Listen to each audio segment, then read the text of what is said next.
नमस्कार. हवामान अंदाज आणि बातम्या या आपल्या यूट्यूब चॅनलमध्ये मी किरण वाघमोडे तुम्हा सर्वांचं स्वागत करतो. आज 8 फेब्रुवारी सायंकाळचे 6 वाजलेत. पाहूयात 9 फेब्रुवारीला राज्यातील हवामान कसे राहील. तर सर्वात प्रथम जे काय काल दिवसाचं तापमान होतं, काही ठिकाणी तापमान जे काय अतिशय वाढलेलं, त्यात थोडंसं घट झाली तापमानात. पण अजूनही दक्षिण मध्य महाराष्ट्र, दक्षिण मराठवाडा, कोकण किनारपट्टी या ठिकाणी तापमान सरासरीहून अधिक पाहायला मिळते. उत्तर महाराष्ट्र, उत्तर मराठवाडा आणि विदर्भात तापमान सरासरीच्या आसपास थोडंसं पोहोचले. पण लवकरच या वातावरणाचा बदल होणे अपेक्षित आहे.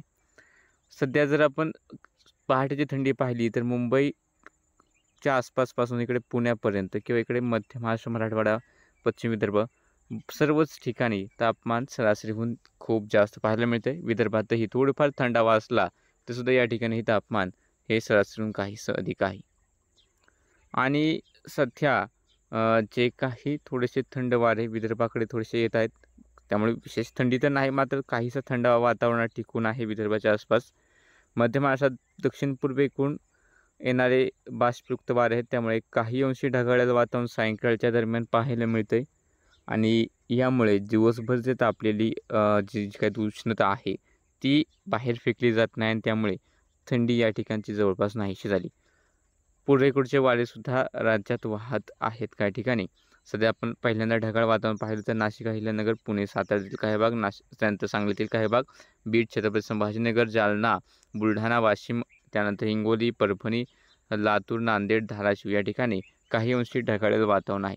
या ठिकाणी थंडी ही आज विशेष राहणार नाही किंवा राज्याच्या बऱ्याच ठिकाणी थंडी आता कमीच होण्याचा अंदाज आहे. आणि वातावरण खूप शांत आहे. पूर्वेकडचे थोडेसे वारे वाहत आहेत. तर कोकण किनारपट्टीला आता तापमान किनारपट्टीपासून दूर असलेल्या भागांमध्ये कोकणात तापमान हे साधारणतः 38 अंश सेल्सिअस किंवा त्याहून अधिक पाहायला मिळू शकतं. किनारपट्टीच्या भागातही तापमानात काहीशी वाढ ही पाहायला मिळेल. 35 अंश सेल्सिअसहून या ठिकाणी तापमान जास्त पाहायला मिळण्याची शक्यता आहे. अंतर्गत भागांमध्ये राज्याच्या मध्य महाराष्ट्राचे भाग असेल, मराठवाड्याचा भाग असेल, तर या ठिकाणी सुद्धा तापमान वाढ अपेक्षित आहे. दिवसाचं तापमान वाढ अपेक्षित आहे. दिवसाचं तापमानाबद्दल बोलतोय. आणि हवेची उलटी चक्राकार स्थिती ही विदर्भावर बनेल, म्हणजे हवेचा उच्चदाब बनेल आणि विदर्भावरती हळूहळू तापमान वाढीचा प्रभाव हा या अतिउच्च दाबाच्या क्षेत्रामुळे पाहायला मिळण्याची शक्यता आहे. विदर्भाकडे सुद्धा ही तापमानात वाढ ही पाहायला मिळण्याची शक्यता आहे.